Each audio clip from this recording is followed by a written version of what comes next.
Ang talinghaga tungkol sa 3 alipin.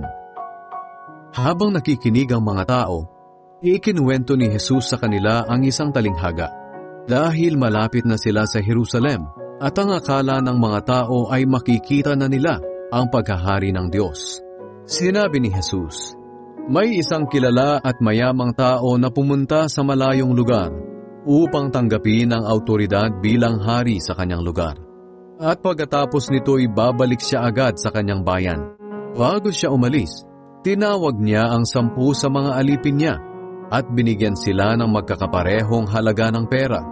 Pagkatapos sinabi niya sa kanila, gawin ninyo itong puhunan sa negosyo hanggang sa bumalik ako. Pero ayaw sa kanya ng mga kababayan niya. Kaya pagkaalis niya, nagpadala sila ng mga kinatawan doon sa pupuntahan niya para sabihin sa kinauukulan na ayaw nila na maghari siya sa kanila. Pero ginawa pa rin siyang hari. Nang makauwi na siya sa bayan niya, ipinatawag niya ang 10 alipin na binigyan niya ng puhunan para malaman kung magkano ang tinubo ng bawat isa. Lumapit sa kanya ang una at sinabi, ang perang ibinigay niyo sa akin ay tumubo po ng 10. Sinabi ng hari, magaling, mabuti kang alipin. At dahil naging tapat ka sa kakaunting ipinagkatiwala sa iyo, pamamahalain kita sa 10 lungsod.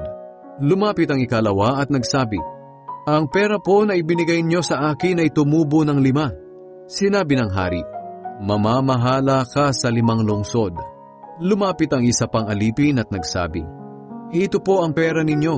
Pinalot ko po sa isang panyo dahil natatakot ako sa inyo. Alam ko kasing mabagsik kayo. Kinukuha ninyo ang hindi ninyo pinaghirapan at inaani ninyo ang hindi ninyo itinanim. Sinabi ng hari, masamang alipin, hahatulan kita ayon sa sinabi mo. Alam mo palang mabagsik ako, na kinukuha ko ang hindi ko pinaghirapan at inaani ko ang hindi ko itinanim.